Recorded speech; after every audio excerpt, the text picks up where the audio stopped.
Okay.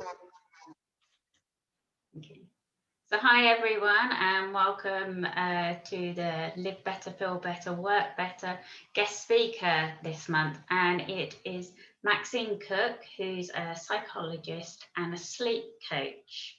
So I'm going to hand over to you, Maxine, so you can explain exactly what you do so we get it completely right. So Okay. welcome. Thank you. Thank you for having me. Well, I guess really what I wanted to explain to people today mostly is the science behind sleep and why it's so important. My work involves helping people learn to sleep again who have fallen out of the habit of sleeping properly and whose insomnia has started to become problematic for them to the level where it started to have an impact on their lives in other ways, like productivity at work, the ability to deal well with stresses within the family, Yeah. dealing with children and adolescents. You know, when you're not sleeping properly, all of these things, all of the problems that you face in life are exponentially more challenging to deal with and overcome.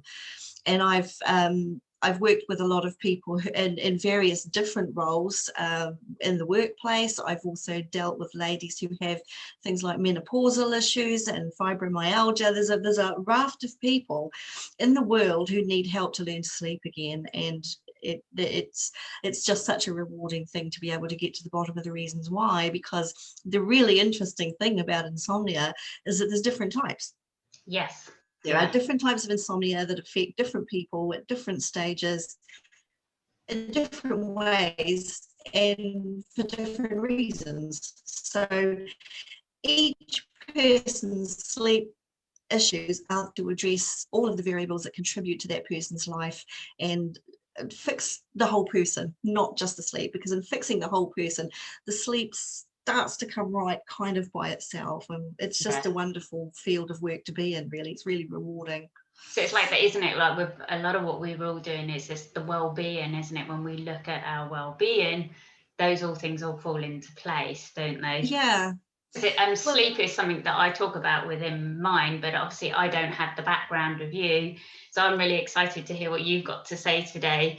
So I get a bit more of a understanding about it, because I know it's important within the whole thing. But yeah, to hear a little bit more would be great.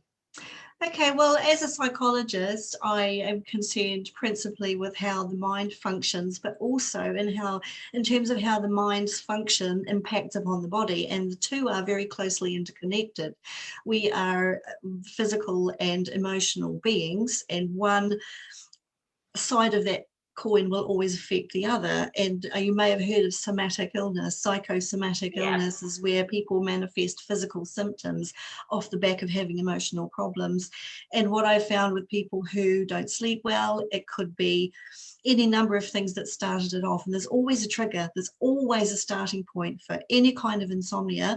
And it's really identifying what that is. And it could be anything from just a short stay in hospital where your circadian rhythms have been disrupted because they're waking you up at 6 o'clock Yeah. and it's noisy all the time, or it could be something to do with an unresolved trauma that the body and the brain have never been able to reconcile. Yeah.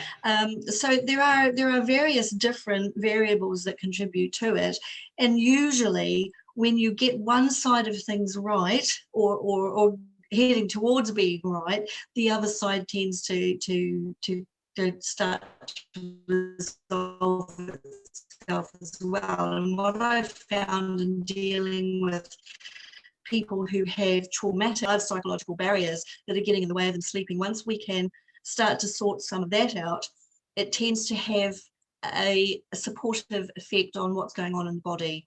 Yeah. And also when you get to grips with what's wrong with people in physical realm, a lot of the time that actually starts to help the mental side of the process and bring people back to that biological and psychological homeostatic balance that we're all supposed to be at Yeah. as the little living, walking, talking miracles of science that we all actually are. Yeah. Because we are, aren't we? We absolutely are. Yeah. I mean, we are biologically designed to heal ourselves through an automatic biological process. But in order to do that, what a lot of people don't realize is that in order to do that, we have to be at a certain baseline level of sleep that we are designed to go to. Yeah. where our brains and bodies rejuvenate and heal and come to terms with what's happened through the day. And, you know, if we don't get down to that baseline for long enough, a lot of that stuff is never resolved. And so things like the immune system start to take a battering. Emotional stability takes a battering, and even in the workplace, you know, productive people can lose their productivity, their reaction times are slower, their concentration levels are lower, and we're familiar with the more salient aspects of insomnia, the irritability, the failure to concentrate or remember things well. But what we're not aware of is the erosion to the immune system that starts to occur over a long period of time, where people are consistently not sleeping properly and getting to that point of the healing level of sleep, and that involves brainwave patterning and reset. So yeah, there really is a real science that underpins all of this, and it fascinates me. Yeah, you're like me. I was just like, this is, I just love it. I love people. I love helping people get to the bottom of what it is, because once that light goes on, that like bing, that aha moment, that's when everything starts to change, and the change is exponential when you get to that point. Knowledge is everything. Yeah, it really is, doesn't it? And I think that really helps with our well-being, doesn't it? As soon as we have the knowledge and the real understanding of it, then we can change things. But you were saying about like sleep, how it affects us. We know generally, and a lot of sort of what we talk about as well, just on a basic level. And I know for myself, if I've not slept just even for 1 or 2 nights, just waking up, I don't start to make clear decisions, you know, and I'm drinking probably too much coffee to help my thing, to, you know, maybe not then picking the right thing to eat, and then maybe not just reacting to something quite so well. And that's just from a couple of nights, isn't it? That's insomnia, where it's like constant, when your body's had such a battle, been battered by all that. So you can see why the immune system just starts to drop, doesn't it? It starts to erode, but a lot of the damage is done by the time we even realise, and that's where the intervention is really important, because we'll reach a tipping point where we will go past the ability to heal all of what's gone dysfunctional. And it literally does shave years off people's lifespan. Yeah. So is there so that's sort of the science behind it. So is there any tips or anything that you usually give, or what is the... Well, the work that I do with my clients involves a very comprehensive assessment to determine what variables are contributing to their insomnia, and that dictates how we fix it. And it's a program of fixing it. It takes a while for sleep to become habitually dysfunctional, so it takes a while to fix it. But you know, and it's different for every person because of the different variables that contribute to it. But there are basic things that people can do, and one of those is just breathe. You know, we typically only use about a third of our lung capacity. If we can learn to breathe properly all the time, brings more oxygen into the system, calmer, helps the brain settle down and be calmer, and that in itself is a major foundational element of health and well-being, the fact that we should be breathing better. I mean, breathing is fundamentally the most important thing for human survival, and we know how to breathe. It's both a conscious and an autonomic process. We know how to breathe to keep ourselves alive, and if you hold your breath for long enough, you won't die, you'll just fall asleep or go unconscious, and then your brain will wake you up again. So the brain knows how to teach us to breathe, and our lungs know how to breathe, but we have to learn to breathe properly. The conscious diaphragmatic level of breathing is something that we have to learn.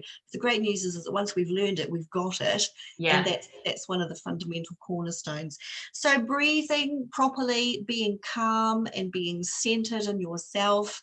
All of my clients on my program, I instigate with them a bedtime routine, like a proper ritual of getting prepared and going to bed, and that involves different things for different people, but it actually sends the signals to the brain that yes, I'm getting ready to go to bed now, and when I go to bed I'm going to go to sleep. And things like just using the bed for sleep or sex, not for reading, not for working or watching telly, playing on your phone till 2 in the morning, you know, getting rid of that blue light kind of interference that actively stops the development of the sleep hormone melatonin that we need in order to go to sleep. It's also things like eating earlier in the evening rather than having a meal late at night and expecting to sleep well, and really what you're doing is asking your body to spend half the night working, digesting the food and waking up exhausted and starving. You know? And we've all been there, but a lot of people do that routinely, and they're placing their bodies under an enormous amount of stress for half the night and wondering why they're waking up knackered. And other thing as well is the sleep-wake routine of going to bed at the same time every night and getting up at the same time every morning, even through the weekends, just establishing those routines and teaching the brain and body that certain times, certain behaviours are related to sleep, and banishing everything that isn't going to support that process. So they are some of the big cornerstones of the program that I put people through. But it's also things like, what do you eat? You know, do you have any food intolerances that are putting your body under strain and producing cortisol instead of melatonin? Because we are like all in a unique little cocktail of hormones and chemicals that are all operating at different levels depending on who we are, what we're doing. We are all molecularly structured the same way, but we've got different levels of these hormones and things going on depending on whether we're menopausal or adolescent, depending on whether we're drinking too much. Like you said yourself, you have a lot of caffeine, that's going to interfere as well with certain chemicals that will help to release the melatonin that we need to stay awake. But that's actually also actively stopping you from going to sleep when you're supposed to. A lot of people have a delayed reaction to caffeine and they don't know that. But if they did get to the bottom of that, they'd realise that it was more of a hindrance than a help. And it's things like a darkened room, you know, filter out as much noise as you can. Don't take stimulants at night. For example, a lot of people will have a glass of wine before bed because it helps them to fall asleep. But what they don't realise is that it actively acts as a block for the brain that stops the brains from going down to that baseline level of sleep where we do rejuvenate and heal and wake up with the kind of energy we need to get through the day. Those things are not helpful, really. And also, like you said, isn't it, like what we're eating and drinking late at night? If we're drinking late at night, the liver's then trying to detox, isn't it, for the night? You know, and we have like a body clock, don't we, through the whole 24 hours? And as the circadian rhythms. So they're really important too. And say, for example, someone who's suddenly decided that, you know, their brain has suddenly decided that I'm not going to let you sleep past 4 in the morning. And it could be, you know, there will be a reason for that. And some people will find that maybe they've got up at 4 o'clock one morning because they're going on holiday and they're catching an early flight or whatever. And then for the next 3 weeks or so after that, they're still waking up at 4 o'clock in the morning. Because the brain sometimes does whatever it likes and says, well, okay, you want to be up at 4, I'll make sure you're up at 4. And that's every morning. You know, so then you've got to retrain the brain to stop that behavior, because it doesn't always do what we want it to do. We have to train. And for me, working with people with chronic insomnia and long-term sleep deprivation, it's retraining their brain, but it can be done. It's actually surprisingly easy to retrain your brain. It just takes time, time, patience, and commitment. But and I've never had a client I couldn't help. So when you work with people, is there usually a set time frame, or is it just you go along? Do you have set courses, or is it? I do. I have 2 programs. I have 2 set programs. The first one is 8 weeks long, 56 days, and sometimes runs to 10 weeks, depending on how people are going on it, because it normally takes that long for the brain to unlearn an old dysfunctional habit and relearn a new one. But I also have a more intensive program, which is 12 weeks long, which involves more time per session as well. And that is for people with the more challenging psychological blocks to sleep, things like post-traumatic stress disorder, things like unresolved childhood traumas or cognitive disorders that need to be kind of reframed. But in every case, whether it's only 5% of my people need that program, 95% of people are absolutely fine on the shorter one. Yeah. And it's much cheaper as well. But it really just comes down to the level of commitment that people have. And I had a lady who hadn't slept well for 19 years. Oh, wow. Me, and it took us about 4 months to get her back on track. It was almost twice the length of the program that she anticipated taking, but we got there in the end, and she went from getting like 2 hours a night to getting between 6 and 7, and it was exponentially more beneficial for her. But the reason why it worked as well as it did is she was committed to the process. Yeah. And taking on, it's anything like that, isn't it? We can sort of think about it and, even read something and do a little bit, but it's the commitment to it, isn't it, to get the habit. Yeah, I mean, if you really want to add a few years to your lifespan, if you don't want to shuffle off the mortal coil years before you're supposed to, sleep is one of the most important things that you can do. We've got 4 basic cornerstones of health and well-being, and they are breathing, like I've said, they are genetics, they are lifestyle, which includes diet and sleep. And those 4 pillars together provide the strength for the building that we actually are as functioning human beings. The wild card in there is genetics. You can't always, but you can manage it. And managing it to the best of your ability means that although it's the weaker of the 4 pillars, the other 3, if they're strong enough, that won't matter so much. Yeah. So if you've got all those other things in the bag and you're doing all the right things, well, for the most part, we've still got to have fun, but it's about being sensible and having the best life you can for longer, then we have to pay attention to all of those things that provide the infrastructure for the quality of our health and well-being as we stumble inexorably toward old age and infirmity. Yeah. Because that's the thing, we're all getting older, aren't we? We're all heading that way. It doesn't matter how young or old you are, we're all heading that way. And we've got to do our bit, haven't we, to do... Absolutely. And I think we're coming to the point where we do have to start taking more responsibility for our own health, because if this pandemic has shown us anything, it's that the NHS is easily overwhelmed. And I think it will get to the point where people who have not taken the best care of themselves as an active choice, they're going to have less help available to them. So I think, it's going to get to that point where people say, you've got to sort this out, you've got to lose weight, you've got to stop smoking, you've got to cut down on your alcohol, or whatever it is that's going to help you improve the quality of your life.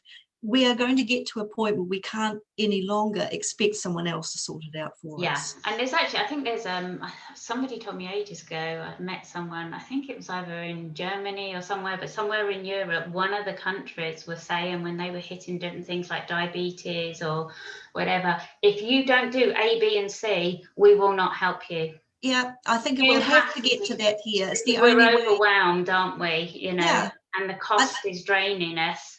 I think the NHS ultimately will do what it does best and stick to it. Emergency medicine and management will become maybe privatised, or it will become more of a responsibility for the patient. Yeah. And I think at the moment, we need to get holistic therapies more involved in helping to fix that, because mainstream medicine didn't fix what was wrong with me. And that was one of the reasons why I went and retrained, because I just couldn't, I wasn't being taken seriously. I couldn't get listened to properly in the mainstream medical system. And I turned to holistic therapies. It gave me back my life. Yeah.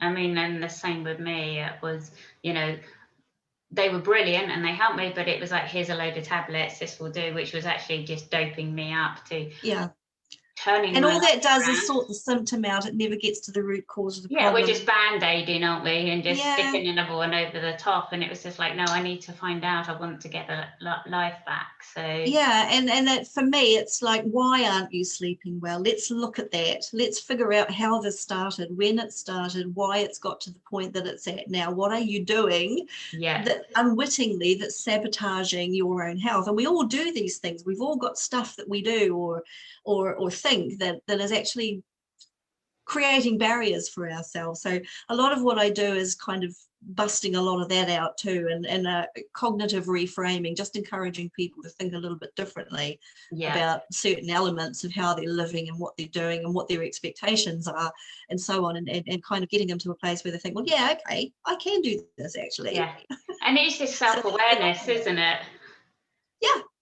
Self-awareness and self-care. for me, it's not massive changes for almost every one of my clients. They're not massive changes. They're little tweaks and rebalances to how they're living, how they're eating, what they're doing, how they're thinking. And over time, those little tweaks lead to a big change.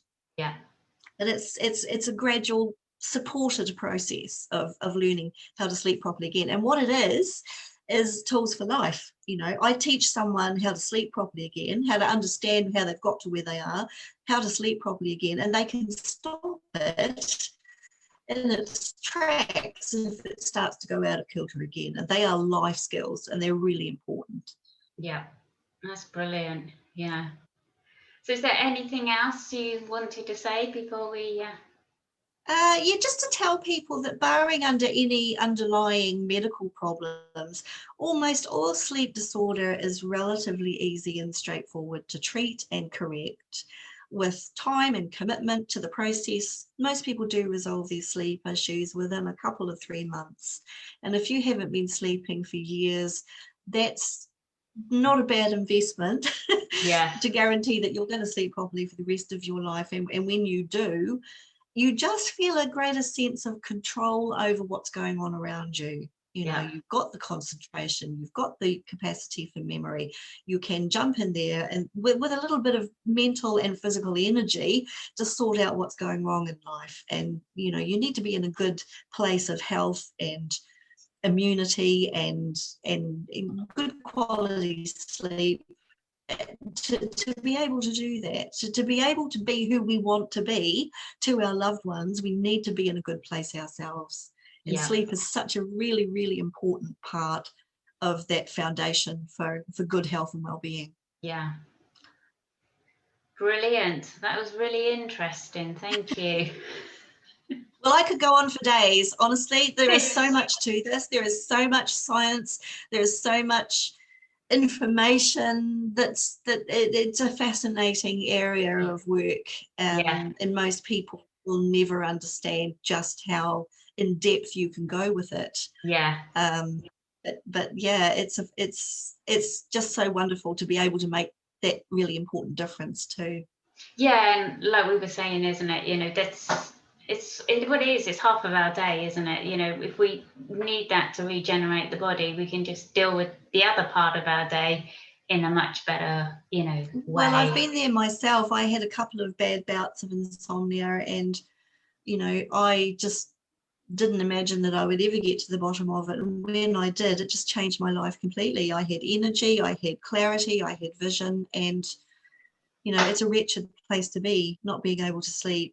But when you get that sorted, I used to get 10 hours sleep and feel like I'd had 2, but now I get like 6 hours sleep and feel like I've had 10. I sleep like a baby because I've learned how to do it. And obviously there's something wrong if I couldn't sleep properly myself with all of this. But it was just a case of understanding what was going on with my body and taking the support and the guidance and getting to that place where I now just the quality of my sleep is fantastic. And I was once in a place where I couldn't even imagine what it would be like to get a decent night's sleep. That's so brilliant. You can get there. You absolutely can and will get there with support. So don't be afraid to reach out and ask for support, because it's a health. It's all we have. If we don't have our health, nothing's worth anything. So just recap on, I know this isn't the be all and end all, there's obviously a lot more of insomnia, but just general with just like if anyone's just, the basic sleep to get on top of you. Number 1 was breathing, taking some real deep breaths, learn to breathe properly, being calm and everything, wasn't it, before you go to the bed? And so it's, like the bedroom is for sleeping. And eating earlier was the 3rd one. Get a sleep routine, wasn't it? They were the 4th. Did I get them all down? That was right, wasn't it? So yeah. Those are 4 really important things that will help along with other things. I mean, as I've said, there's no one size fits all. No. It's different for every person, but we look at everything and we determine what needs to be tweaked and rebalanced, and we take it from there, and the results are usually pretty good. Yeah. But yeah, so if any of the members are listening and they're struggling, and they have a look at that and they're still not getting anywhere, then get in touch with Maxine. You know, their website is up, and I will get your put your email and telephone number, or is it just email you do that, and so they can get in touch with you. So yep, that's great. Well, thank you so much for having me. It's always lovely to talk about my passion. Brilliant. And you can hear it in your voice. It's brilliant. So not everybody can say they love what they do, but I do. So I think we're lucky in that thing, aren't we, when we do this, you know? Absolutely. Yeah, it's just so gratifying to see the difference, because the difference is so great, and it's like, yay. Yeah, I know, when we see one of our clients sort of do that big shift, you know, the best feeling for me. I love it. So yeah, well, thank you very much, and it's been a pleasure to have you. And I will let you know. If anyone has any questions, either put them in the membership and I will pass them on to Maxine, or obviously, because there'll be the email. If that's all right, they can send you any questions and have a chat with you. That'd be great. All right then, bye. Thanks.